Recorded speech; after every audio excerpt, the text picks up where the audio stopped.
Anda masih bersama kami dan kita tengah berdiskusi tentang Pilgub Sumatera Utara. Saya bersama Toto Suryaningtas dari Litbang Kompas dan juga Bawono Kumoro dari Indikator Politik Indonesia. Saya kembali ke Mas Bawono. Mas Bawono, ada yang menarik juga ketika kita bicara Bobi Nasution itu kan selain di endorse, bukan selain, tapi di support habis-habisan oleh Ketua Umum PSI, ya, Kaisang, yang juga keluarga Pak Jokowi. Nah, faktor ini apakah memang sangat kuat sebagai alat untuk mensupport atau mendukung Bobi sehingga dia angkanya cukup dalam tanda petik ya sangat fantastis kalau menurut saya. Mas Bawono.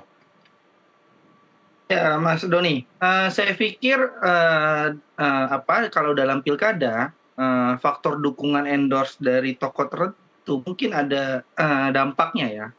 Tapi sebenarnya kalau kita lihat di daerah lain, di pilkada yang akan digelar secara serentak di 27 November mendatang, itu kan keluarga Pak Jokowi ya, katakanlah Mas Kaisang, atau entah Mas Kaisang, Mas Gibran gitu ya, atau kita namakanlah Koalisi Indonesia Maju Plus gitu ya, Kim Plus. Itu kan tidak hanya terjadi di Pilgub Sumatera Utara. Terjadi juga misalnya di Jakarta. Terjadi juga di Jawa Tengah. Tapi kalau kita lihat hasil survei di Jakarta dan di Jawa Tengah, paling tidak seperti yang juga dirilis oleh Litbang Kompas, itu kan hasilnya berbeda dengan yang terjadi di Sumatera Utara. Jagoan yang diusung oleh Kim Plus di Jawa Tengah dan di Jakarta ternyata mendapatkan perlawanan sengit dari pasangan calon yang diusung oleh PDI Perjuangan saja. Ya. Tapi kenapa di Sumatera Utara pasangan calon yang diusung oleh Kim Plus itu angkanya sejauh ini dari berbagai hasil survei, baik survei Indikator, Litbang Kompas, itu unggul sangat jauh dari pasangan calon yang diusung oleh PDI Perjuangan. Artinya kan di situ kita bisa lihat, kita bisa baca, kita bisa tafsirkan sebenarnya yang mendrive dari keunggulan Bobi Nasution saat ini per hari ini atas Edi Rahmayadi bukan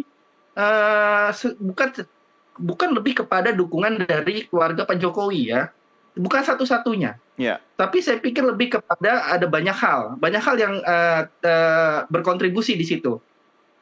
Ya benar ada dukungan dari keluarga Pak Jokowi, tapi dia bukan faktor yang dominan. Ya, artinya kalau melihat angka kepuasan publik terhadap petahana Edi Rahmayadi itu mungkin bisa dikatakan asal bukan Edi, begitu?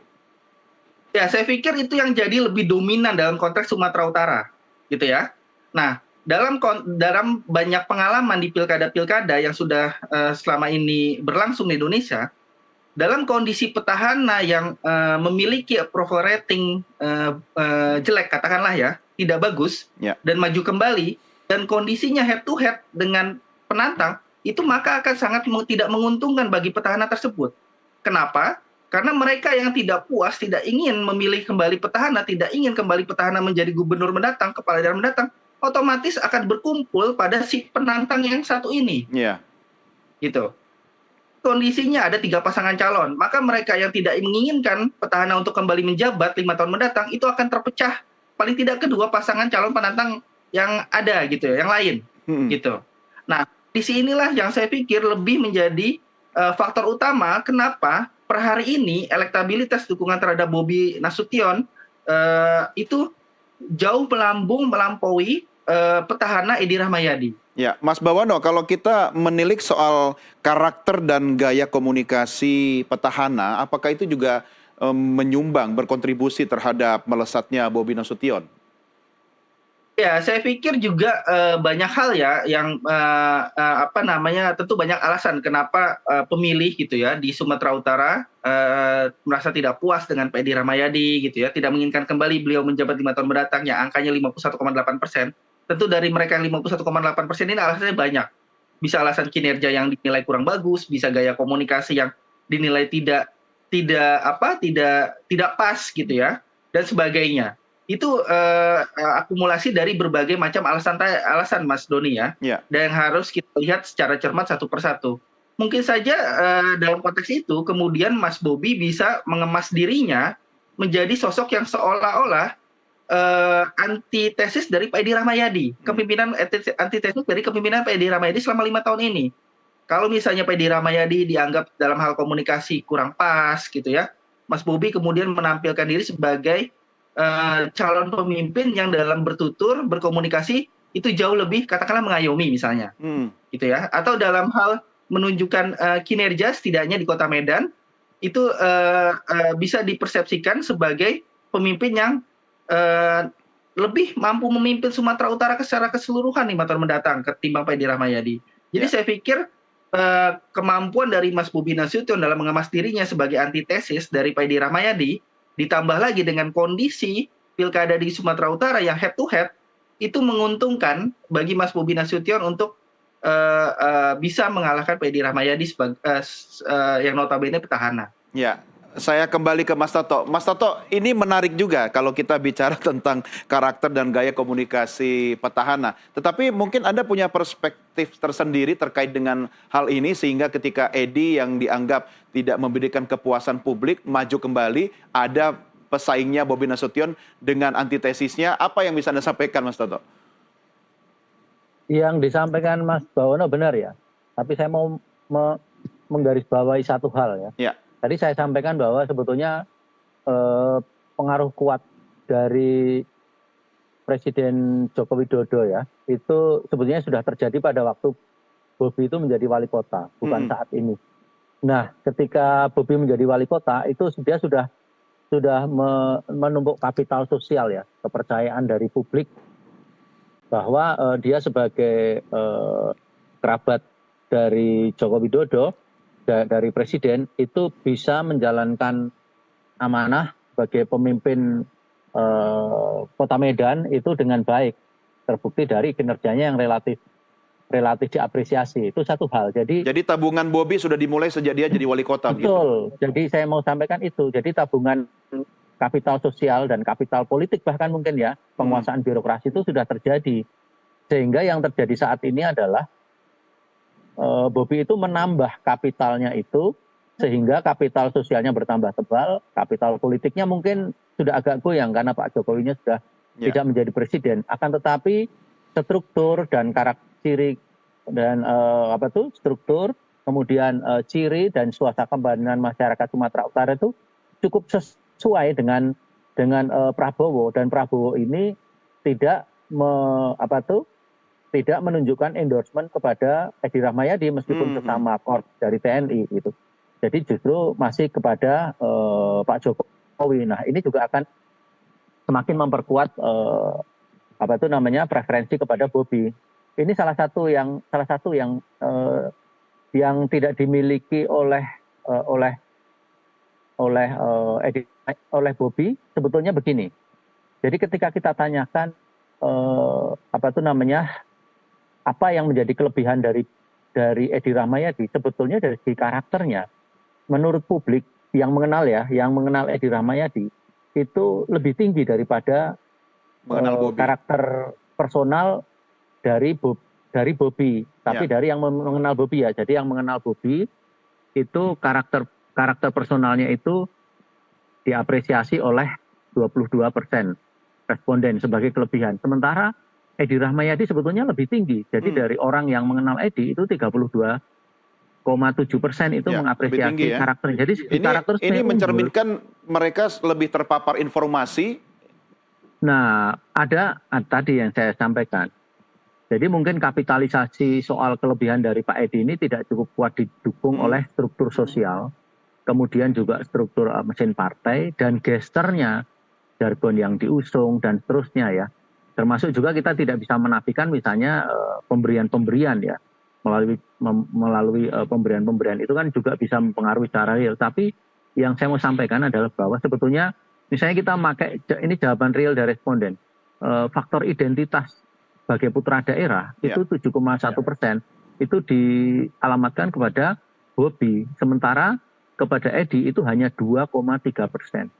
Nah, itu saja sudah menunjukkan bahwa modal sosial yang dimiliki Bobi itu secara mendasar itu sudah lebih tinggi, meskipun sebetulnya secara karakter personalitas itu sebetulnya relatif lebih tinggi Edi Rahmayadi. Ya, oke. Ini menarik ya. Saya kembali ke Mas Bawono. Mas Bawono, ini memang kalau bicara Sumatera Utara ini kan memang provinsi yang dengan kekhususannya ya, beda dengan provinsi lain. Dari semua aspek tadi, kira-kira apa yang bisa Anda sampaikan agar Edi Rahmayadi ini angkanya bisa terdongkrak dalam waktu beberapa hari ke depan? Ya, memang sangat tidak mudah ya bagi Pak Edi Rahmayadi dan Pak Hasan Basri Segala untuk mengejar ketertinggalan dengan gap yang sangat lebar dalam waktu kurang 20 hari ke depan gitu ya. Nah, kalau tidak terjadi sesuatu hal yang luar biasa gitu, tentu saja akan sulit mengejar ketertinggalan tersebut. Apa Dan yang luar biasa itu, Mas? ya saya kira kerja-kerja yang lebih tidak hanya mungkin tidak 24 jam sehari tapi terus-terusan gitu ya. Lebih dari 24 jam sehari dalam Masih pekerjaan kurang menemui keras masyarakat. ini mesin partainya berarti. Ya, itu satu juga mesin partai, tapi dalam banyak pilkada, dalam banyak pengalaman pilkada sebenarnya lebih kepada ya personal calon tersebut gitu ya. Lebih kepada personal calon tersebut. Mesin partai mungkin berkontribusi tapi tidak dominan dalam pilkada. Ya. Gitu ya. Lebih kepada personal calon tersebut. Kita bisa ambil misalnya dalam konteks pilkada Jakarta kan calon yang diusung oleh banyak partai ternyata hasil surveinya bisa elektabilitasnya bisa disaingi dengan calon yang diusung oleh satu partai saja gitu ya. Tapi lebih kepada personal, cara berkampanye, kepribadian dan sebagainya. Ini yang saya kira sulit untuk Pak Edi Rahmayadi mengejar ketertinggalan dengan Artinya gap dalam yang sangat waktu jauh. yang tinggal beberapa hari ini agak sulit mengubah posisi itu ya. Apalagi berdasarkan temuan survei kami juga, mereka yang belum menentukan pilihan itu angkanya sudah di bawah 10%, sudah kecil sekali. Lebih yang juga ditemukan dalam survei kami, mereka yang mengaku akan masih besar kemungkinan mengubah pilihan itu kurang dari 1/4 warga atau pemilih di Sumatera Utara. Nah, artinya memang sangat berat bagi Pak Edi Rahmayadi untuk bisa mengejar ketertinggalan elektabilitas dari Mas Bobi Nasution dalam waktu kurang 20 hari ini. Ya, Mas Bawono, kalau Sumatera Utara itu dia harus menang dengan simple majority atau single majority sih? Ya, hanya di Jakarta ya yang mensyaratkan 50% gitu ya plus 1 kalau di Jakarta. Nah, kalau di Sumatera Utara apalagi calon tidak ada ketentuan seperti itu di undang-undang. Apalagi calonnya kan cuma 2 pasangan calon juga gitu. Jadi unggulan dengan selisih berapapun tentu akan winner takes all gitu ya. Artinya yang unggul dengan selisih berapapun dia akan sebagai pemenangnya. Jadi satu putaran bisa jadi nih ya. Langsung ya. Iya. Oke, saya kembali ke Mas Toto. Mas Toto, kalau dari catatan Anda kira-kira apakah ada satu hal yang membuat mujizat itu bisa dialami oleh Edi Rahmayadi? Agak sulit, tetapi saya tidak terlalu sepesimis seperti di Bawono atau Mas Bawono ya. Kenapa Mas? Jadi begini, 30% dari responden itu di survei kami itu menjawab apa alasan tidak atau belum menentukan pilihan itu karena masih menunggu debat. Debat yang baik, yang bisa menyampaikan dan mengubah pandangan publik itu bisa di atas 10% dampaknya. Jadi secara faktual dari pengakuan responden itu bisa di atas 10%. Nah, ini harus dimanfaatkan dengan sebaik-baiknya oleh Pak Edi Rahmayadi. Bagaimana menyampaikan hal-hal yang menjadi terobosan yang real, termasuk juga kalau perlu mungkin mengakui, ya kan, mengakui dan juga mengatasi hal-hal yang menjadi keluhan publik pada waktu beliau menjadi pemimpin Sumatera Utara pada waktu itu. Jadi, emang bisa Mas Toto dalam waktu singkat itu bisa dikejar? Debat itu kan masih 2 kali lagi, tahu saya. Jadi panggung debat yang menentukan nasib Edi begitu ya? Satu debat. Yang kedua adalah bagaimana mesin politik PDIP ini meyakinkan para pemilih PDIP itu sendiri. Karena kan PDIP justru lebih banyak yang memilih Bobi. Artinya kan mesin politik di PDIP itu juga harus meyakinkan. Nah, ini tokoh-tokoh PDIP harus meyakinkan. Misalnya seperti tadi, pemilih Jarot di 2018 mayoritas 65% malah memilih Bobi. Jadi ini bagaimana? Artinya kan ada persoalan-persoalan yang tidak cukup memberi keyakinan bagi para pemilih PDIP terhadap sosok Edi ini.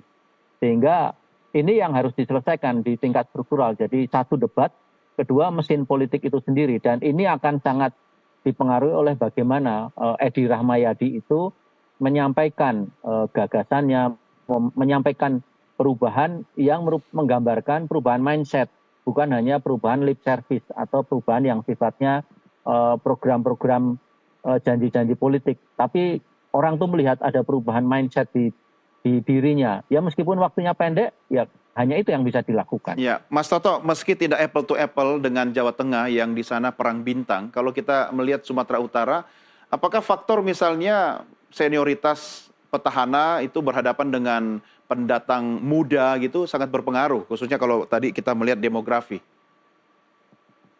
Kalau Sumatera Utara ini begini ya Mas, tadi kan sudah saya sampaikan secara sosiologis kan dia lebih komunal daripada Jawa Tengah. Jawa Tengah lebih dalam tanda petik ya, lebih demokratis. Jadi ketika yang maju itu adalah kerabat dari Presiden Jokowi sendiri, ini sebetulnya sejak awal sudah bisa dibilang setengahnya selesai. Kita bisa bayangkan kalau di Jawa Tengah kemarin yang maju adalah Kaisang. Saya rasa situasi Jawa Tengah tidak akan seperti sekarang ini. Jadi ini ada problem, dalam tanda petik ya, problem bahwa ini yang maju adalah keluarganya Pak Presiden Jokowi sendiri. Jadi meskipun tadi dia bukan menjadi faktor pengaruh yang paling tinggi, masih di bawah Prabowo, tetapi ya tinggi, 30% lebih itu ya tinggi gitu. Sehingga yang maju ketika mantunya sendiri ya disitulah sebetulnya kuncian dari kapital sosial yang sudah ditumpuk oleh Bobi Nasution. Lalu ditambah oleh hal-hal yang lain yang mungkin dari kunjungan-kunjungan, kemudian dari janji-janji politik, dari kampanye-kampanye yang dilakukan. Tetapi sejak awal ketika ini yang maju adalah keluarganya Pak Jokowi sendiri, itu sebenarnya sudah secara sosial itu sudah merupakan kuncian kemenangan ya dalam tanda petik. Iya, jadi kaki kanan sudah di panggung juara, tinggal kaki kiri aja dipindah begitu ya Mas Toto ya? Ya, Oke, Mas. terakhir saya ke Mas Bawono lagi. Mas Bawono, ini dalam hitungan hari sebenarnya masih ada 2 debat calon kepala daerah lagi. Faktor apa mungkin dari aspek pemilihnya ya, dari masyarakatnya yang mungkin bisa memengaruhi perpindahan suara dari calon kepala daerah ini, Mas Bawono? Ya, saya tidak terlalu yakin kalau debat itu bisa membalikan keadaan atau minimal setidaknya menyamakan kedudukan gitu katakanlah ya, mengejar ketinggalan posisi elektabilitas dari Pak Edi Rahmayadi. Kenapa? Karena seringkali debat itu kan debat itu hanya berpengaruh kepada mereka yang belum menentukan pilihan, belum bersikap partisan kepada salah satu pasangan calon tertentu gitu ya. Dan itu jumlahnya nggak banyak. Kalau menurut survei kami di bawah 10%. Gitu. Dan yang kedua, debat itu kan lebih kepada penguatan orang yang sudah punya sikap partisan. Keriuhan di panggung debat itu kan datangnya dari para pendukung-pendukung pasangan calon gitu ya. Karena itu saya ragu kalau debat bisa membalikan keadaan atau minimal setidak-tidaknya membuat jarak gap antara Bobi Nasution dengan Edi Rahmayadi mengecil gitu. Apalagi dengan sisa waktu yang semakin sempit kurang dari 20 hari ini. Saya kira begitu Mas Tony. Baik. Mas Bawono Kumoro, peneliti Indikator Politik Indonesia, dan juga Mas Toto Suryaningtyas, peneliti Litbang Kompas. Terima kasih Mas sudah bergabung sama kami. Selamat malam. Terima kasih. Selamat malam. Baik, pemirsa, inilah akhir diskusi kita di paruh kedua dalam NTV Prime Dialog. Jangan kemana-mana, kami masih hadir kembali dengan dialog lainnya. Tetap bersama kami.